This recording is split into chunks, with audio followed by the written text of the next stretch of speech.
My husband is an executive at a well-known company. Someone like you, a poor high school graduate, wouldn't stand a chance.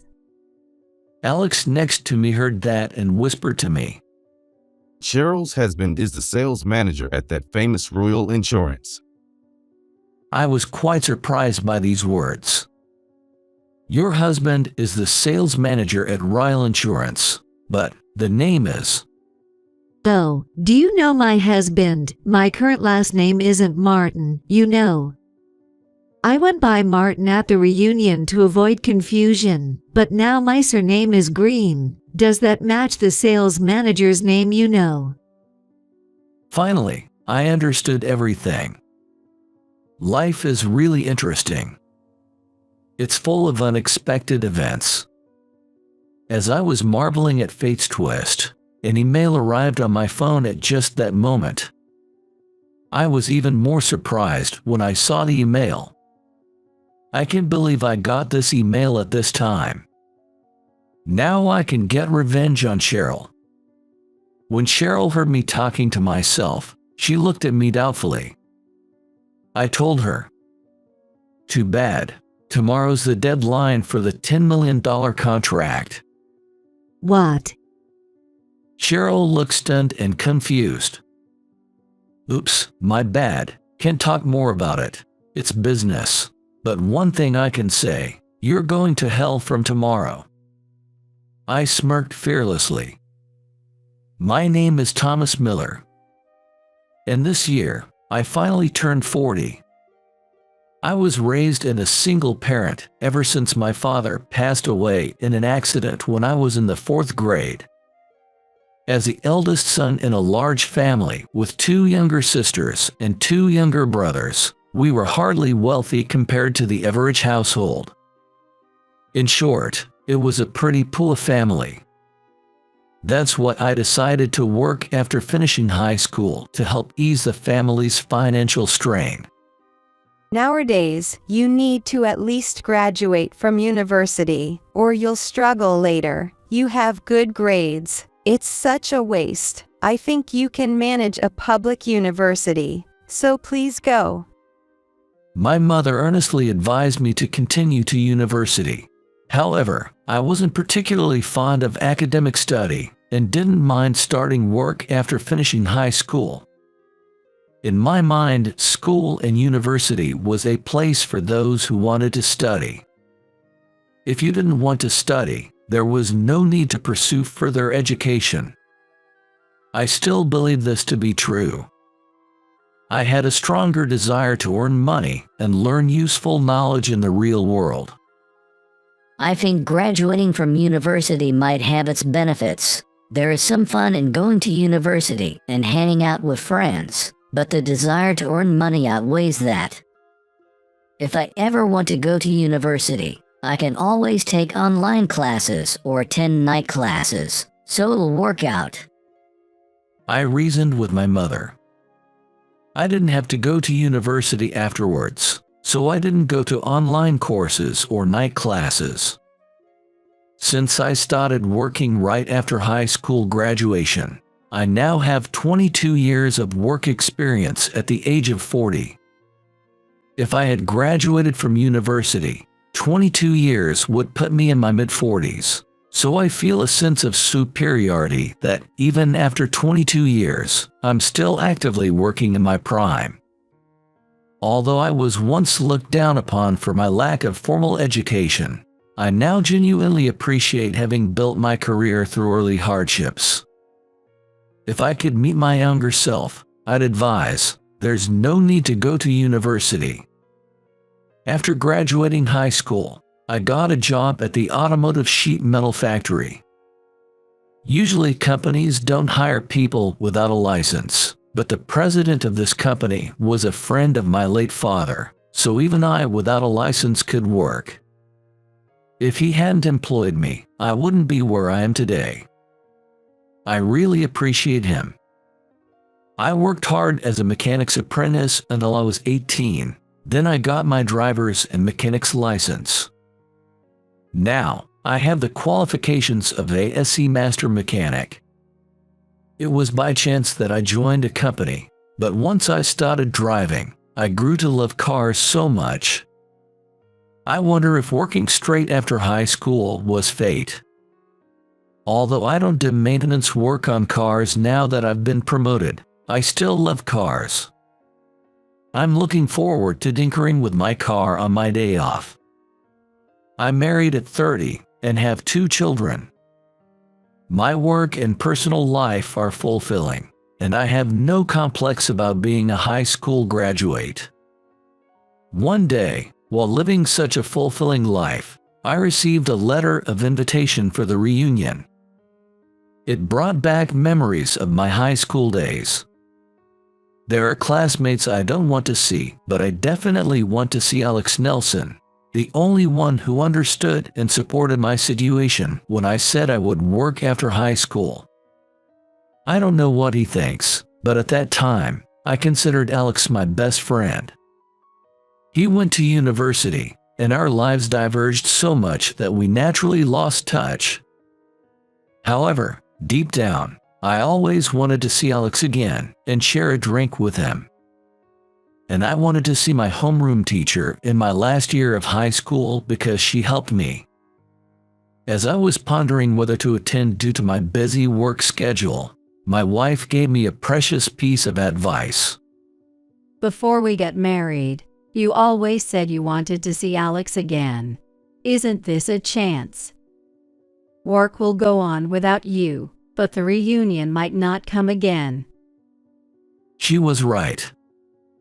The reunion is only a few times in my life. Thinking I might miss the chance to see Alex if I missed this, I took my attendance and sent it back to the organizer. On the day of the reunion, I was at the hotel venue. I arrived quite early. The reunion still had more than an hour to begin. I don't know if it's because of my long experience in society or my personality, but I have to get there more than 30 minutes before my appointment. Unless I have a packed schedule, I consider being late as unacceptable for a businessman, so I always end up arriving early. There was no one around who looked like they were attending the reunion yet. The organizer has not come yet. As I was walking around the venue, someone called out from behind me. Hey, isn't that Thomas? I turned around and saw the person I wanted to see the most. Oh, you're Alex, aren't you? It was Alex, my best friend in high school. I remember him as an impatient person, always the first to finish everything in class. That habit of his probably hasn't changed even now. You're still as impatient. We've got more than an hour before the reunion starts, and even the organizer isn't here yet. True, but I was surprised to see you here before me. I thought I'd be the first one. You're more impatient than I am. We laughed at each other. Even though more than 20 years had passed since we last met, it felt like we had returned to our high school days. At that moment, I genuinely felt glad I came. However, as the reunion began, this sense of exhilaration quickly vanished. Because this time I saw the last guy I wanted to see. Long time no see. You still look like a Pua man. You remember me, right? It's Cheryl. While I was talking with Alex, I was suddenly addressed in a shrill voice. I could never forget that face. Cheryl Martin, who used to mock me as Pool all the time during high school. Frankly, I didn't want to spend even a second talking to her, so I ignored her.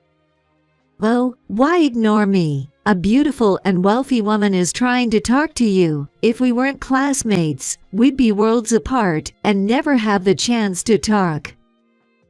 As for me, I didn't need such an opportunity.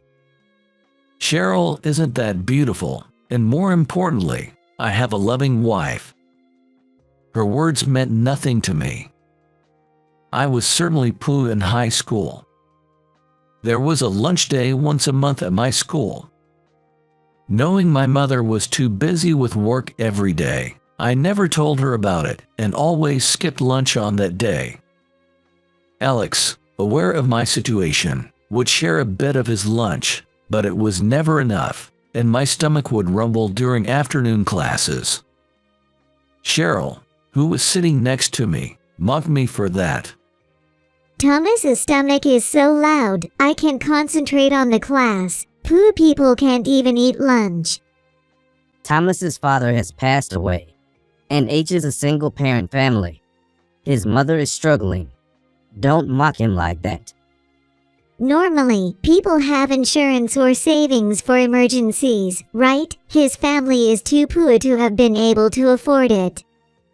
If you're struggling with money, you should just ask for help from your father's or mother's family, right? If you can't do that, then his family has been poor for generations.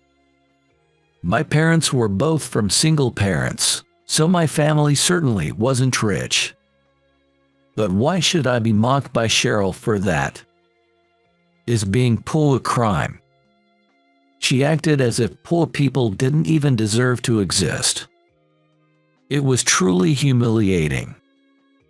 Only those who have experienced it know what it's like for a teenage boy to have his worth denied in front of everyone. Unfortunately, I was in the same class as her all through high school, so she kept mocking me. She represents a dark chapter of my high school life. Now, I'm working in the automotive industry and earning a decent living. At least I don't think I'm the kind of poor person you can mock anymore. And even if I were poor, it wouldn't bother you, right? I've grown older, so there's no reason for Cheryl to freely insult me. I spoke my mind boldly, and for a moment, she seemed taken aback. But she was really unpleasant. She paused for a moment, seemed to come up with a subject to mock me, and opened her mouth to me again. By the way, you started working right after high school, didn't you? Nowadays, finishing just high school seems a bit outdated. I heard you became a mechanic. Is that true? Yes, it's true. I got my ASE Master Mechanic and became a car maintenance specialist. Even with just a high school diploma, you can achieve a lot if you try. So, you work all greasy and dirty as a mechanic. That's not sophistication, huh? That may be fitting for a poor person. Cheryl seems to still believe in a hierarchy of jobs, even at her age. Without jobs like mechanics, no one could safely drive their cars, but she seems ungrateful for that. Don't you own a car? Who do you think maintains it to ensure it's safe to drive? The mechanics you look down on are the ones making sure your car is safe to drive. In my case, I always have a new car, so it's fine. If it needs maintenance, I just buy a new one. Maintenance is only needed for beat-up cars, right? Don't compare my car with those. Talking to her is pointless. Even new cars may break down, and maintenance improves your chances of a safe and comfortable ride. This should be common knowledge to anyone with a bit of understanding. Even though she had no knowledge, she was saying sloppy things because she wanted to mock me. Because of that, she was looked at coldly by her classmates. But she didn't realize that. No one succeeds in manual labor, and even though it was successful, it was at such a low level. The low level is a success for the bottom of high school graduates. You are pleased. If the person themselves feels happy, then that's what matters, isn't it? I don't want others to dictate my happiness. I clearly don't see eye to eye with you, so please stop talking to me. I decided to ignore her because talking to her would only make me uncomfortable. I didn't want to spoil the reunion, which was supposed to be a special occasion. While I completely ignored Cheryl, she looked bored but then smirked as if she had an idea. And she's done incredible things to me. Cheers to the reunion. she exclaimed, and then proceeded to pour beer over my head. I got completely soaked. Hey, what are you doing? Alex yelled on my behalf, but it was too late. I had my hair styled at the salon in the morning for the reunion, but it was all ruined now. Understandably, the other classmates were taken aback by the scene. Alex offered me his handkerchief, but I gave it back to him as I did not want to dirty it, and I borrowed a towel from the hotel staff. As I wiped my head without a word, Cheryl suddenly excused herself, thinking she had gone a little too far. Are you mad? This is just a joke, you know, like how they pour beer in baseball celebrations. I thought it would be fitting for our reunion. It was a terrible excuse. But she would be absolutely furious if I were to pour beer on her.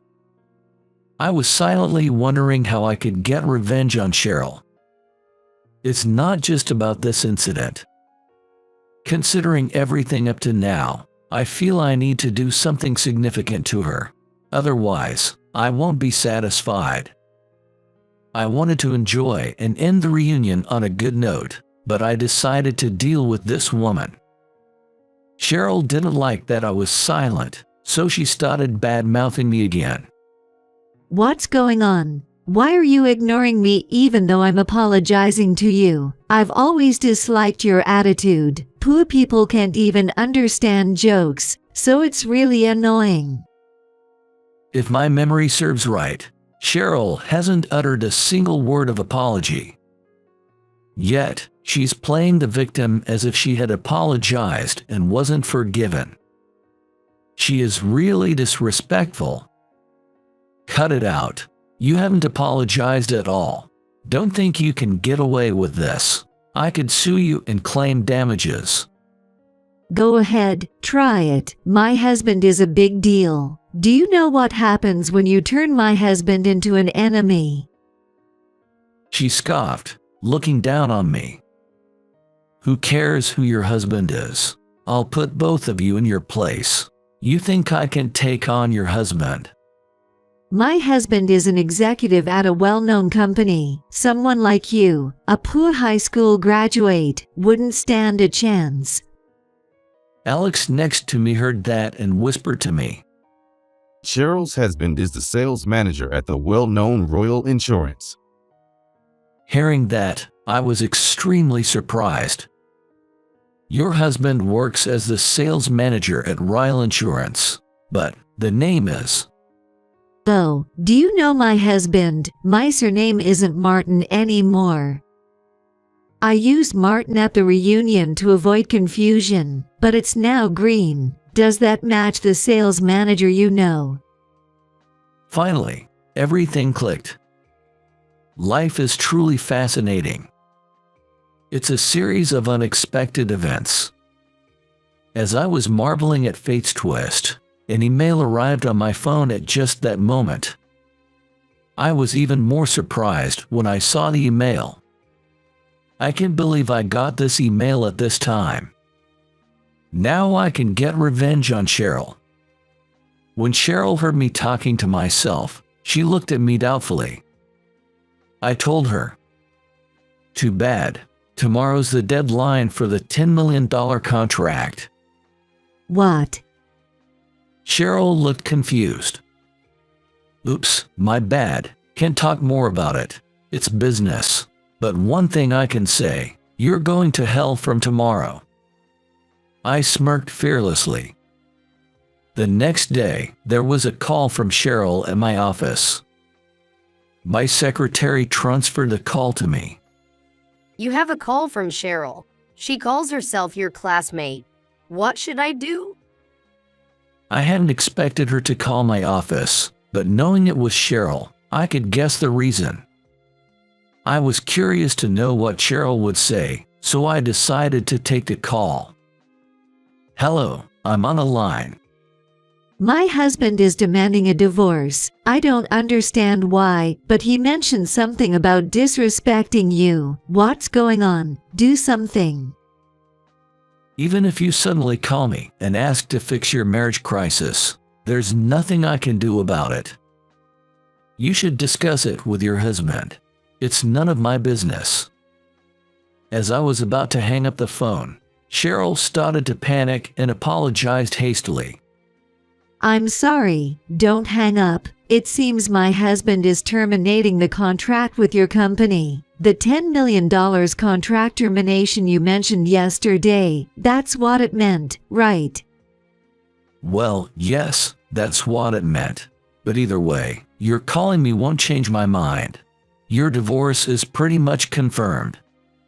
"Why do you think you can decide such things? A contract worth $10 million requires significant authority, right?" She still thought it was some kind of mistake because she didn't understand that I could decide on a $10 million contract. "You called my company, and you still don't get it. I am the president of this company. It's only natural that the president decides whether to make a contract or not." "What? You're the president? I can't believe a high school graduate could be the president. It must be a small company, right? And a contract worth $10 million doesn't make sense to me." You still insist on my high school diploma, but if you go into society, it doesn't matter what your education is. How long are you going to stay in that student mindset? I am indeed the president, and our company makes a profit of $30 million a year. I don't usually say this, but I believe we're one of the major players around here, something you seem unaware of. It turned out that Cheryl had heard of my company's name, but assumed it was some small auto repair shop with the same name. She still believed I worked at an auto maintenance company. In reality, I had only worked as a mechanic until my late 20s, after which I started my own used car sales business. This venture turned out to be a huge success, and now it's a well-known used car dealership in the area. This fiscal year, our profits soared to more than double the previous $30 million, with the potential to reach $100 million in profits in a few years. My company not only sells used cars, but also provides auto repair services and acts as an insurance agency. The insurance agency part of our business already generates about $10 million in revenue, and in fact, we have been partnered exclusively with Royal Insurance. The contract renewal with them was due today. When I explained it to her, Cheryl sounded startled and screamed. "What? A high school graduate built such a big company? How is that possible?" "I've already signed with another rival insurance company. It doesn't really matter to us which insurance company we contract. Not having to deal with Royal Insurance anymore is actually a relief. I was tired of their elitist attitudes." When she listened to my story, she became hopeless and couldn't say anything. But I felt no sympathy. Talking to you further has no benefit for me. I'm hanging up now. As I was about to put down the receiver, Cheryl began to rant hysterically on the other end. But it was also trivial to me, so I pretended not to hear and hung up. The next day, to my surprise, Royal Insurance's sales manager, Jordan Green, accompanied by Cheryl, came to my company. It was highly unusual for a sales manager of a large corporation to personally visit like this, but the abrupt termination of a $10 million contract must have been hard for them to accept. Well, Director Jordan, what brings you here today, and with your wife?" I greeted them, pretending to be oblivious to the contract issue. Jordan seemed irritated by my demeanor and raised his voice slightly in response. "You know why we're here, don't you? You must understand why I brought my wife. I don't know the specifics of what my wife told you, but surely making a contract decision based on that would be mixing personal issues with business." Indeed, If that were the sole reason for not renewing the contract, it would be so. However, our decision to not renew the contract wasn't just because of your wife. There are valid reasons behind it. However, Jordan was not open to listening. I don't want to hear such convenient excuses. I'm even considering divorcing my wife over this. Show some sincerity on your part. His speaking became increasingly rough. He was quite irritated. Whether you two get divorced is irrelevant to me. It has nothing to do with our business dealings. I don't want to hear that from someone who ended a contract over unrelated matters. If there's no valid reason, we might have to take this to court. Are you prepared for that? He threatened with the possibility of legal action.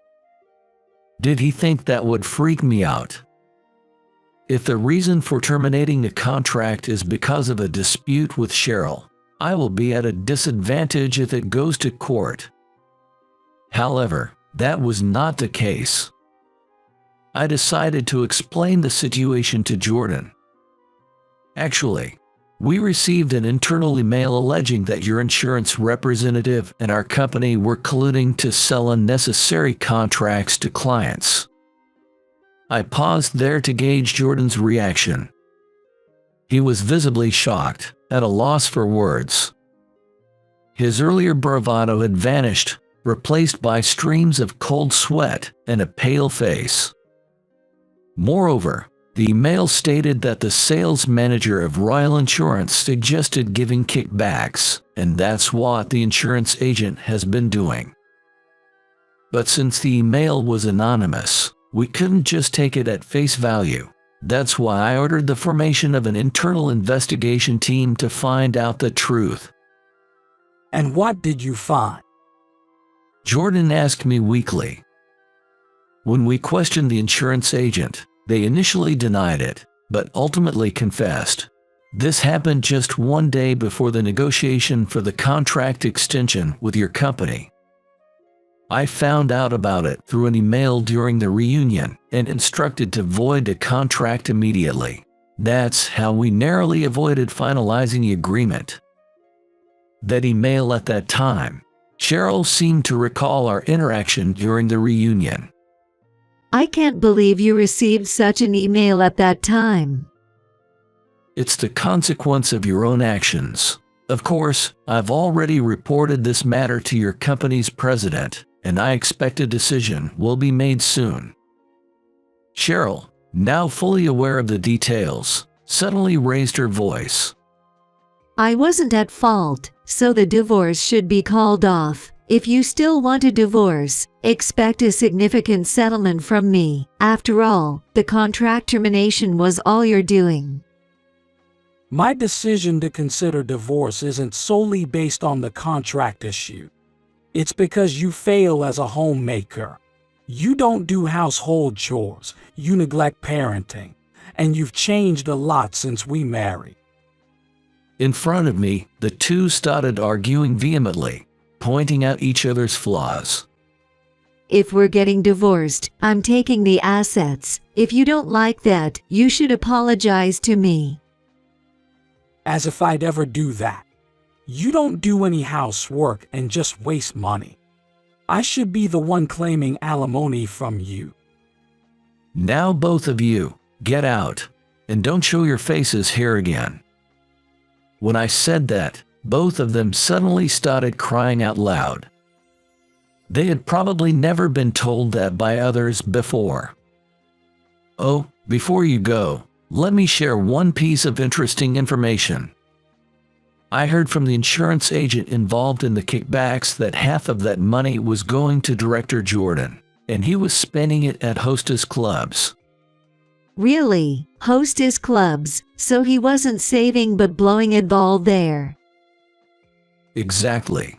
He's been squandering more than he was making illicitly, so there's likely hardly any savings left. Have you ever actually checked how much is saved? Observing Cheryl's reaction, it seemed that Jordan had been managing all their finances. Assuming they had significant savings, Cheryl turned pale and confronted Jordan. Is that true? How much do we have in savings? Tell me clearly. Faced with such a fierce confrontation, whether he could no longer hide it or simply resigned himself, he readily disclosed the amount of their savings. There's no savings left. I've spent it all, thinking the money from the insurance schemes would keep coming in. Now that's going away too. It looks like bankruptcy is the only option. He knew where he was going, and he looked relieved. He thought that whatever happens, happens. Don't joke with me. I wasn't told about having no savings. What about my debts then? What? You have debts? That's news to me. What debts are you talking about? Cheryl, panicked upon hearing about the bankruptcy, blurted out more than she should have. Pressured by Jordan, she quickly adopted a defiant attitude and boldly explained her debts. Why not? You spent a lot of money at hostess clubs, right? I also want to enjoy going to Mala Host Bar occasionally. After all, I've been putting up with an old man like you. It's only natural I'd want to have fun with younger guys. What did you say? Being with an old hag like you is suffocating. I can't stand being with you anymore. We're getting a divorce. Fine by me. There's no money, and you're a mean old man. There's no point in staying married to you. The argument escalated beyond control, turning into a full-blown fight. I can't stand to hear this anymore, so take it outside, and we'll be seeing you in court. We will recover all the money taken by our insurance agent and return it to the customers. Jordan begged me not to do that, but I didn't mind calling security to get them out. He clung to my legs, weeping and apologizing. I never knew you were such a disgraceful man. Cheryl regretted getting married when she saw her husband. If you don't leave, I'll call the police. Upon my insistence, the two of them reluctantly left. In the end, I didn't go to court but managed to recover the money through a settlement. I explained the situation to the customers, switched their insurance to more appropriate plans, and our company covered the difference. Of course, we made sure that the insurance agent and Jordan, who received a share of the kickbacks, bore the cost of this compensation. The total compensation was about $200,000, of which Jordan paid about $80,000. Despite this, Jordan had hardly any savings, so he had to take on the amount as debt. From now on, his life will likely be dedicated to repaying that debt. His involvement in the embezzlement became known within Royal Insurance, leading to his dismissal without severance pay. Despite having worked in a top-tier company, he found himself unemployed at 50, with no savings and only debts. His misdeeds were known industry-wide, preventing any chance of re-employment in insurance. Having devoted his career solely to the insurance industry, Jordan, now over 50, found himself with zero experience in any other field. Consequently, he ended up becoming a part-time worker juggling 3 different jobs despite his age. However, as these jobs require no specific skills, his salary will unlikely increase, and it's easy to imagine he won't be able to continue as his physical strength declines with age. Even though it's none of my business, I can't help but worry about what he will do. In the end, Cheryl divorced Jordan. Cheryl, having been a housewife for many years without acquiring any skills, faces even tougher challenges. With no computer experience, her employment options are mostly limited to physical labor. She doesn't have the stamina to work 8 hours. In the end, She doesn't have a choice and works at a middle-aged hostess club. Ironically, she ended up working at a hostess club that her husband had spent a lot of money on. It's hard to imagine how she feels about this. This situation has caused her stress to accumulate, and she ultimately resumed her visits to Mala Host Bar. She has not even completed paying off her debts and going to Male Host Bar. She is now heading straight for ruin. In the end, our company's decision to honestly disclose the insurance issue paid off, significantly boosting our credibility. It was beneficial that the media praised our approach, which garnered public support in our favor. Additionally, at this time, a major used car dealership was exposed for fraud, bringing it to the brink of collapse. Being compared to them likely worked in our favor. Many of their customers switched to us, causing our sales to quadruple and profits to exceed $100 million, securing our future success. I have learned from this incident that in the long run, people who are honest and truthful in their business will benefit. While deceit might offer short-term gains, it inevitably comes to light. Someday the lie will be exposed. I take this experience as a lesson to continue doing business that benefits our customers. A company where both customers and employees can be happy is my ideal. Even if it sounds idealistic, I want to create such a company. Since reuniting at the reunion, I've been going out for drinks occasionally with Alex. Having worked since graduating from high school, I rarely had the chance to socialize with peers. It's a new discovery for me at this age how enjoyable it is to go out drinking with people my own age. I want to cherish my relationship with Alex as well. I aim to enrich both my personal and professional life, striving for a fulfilling journey ahead.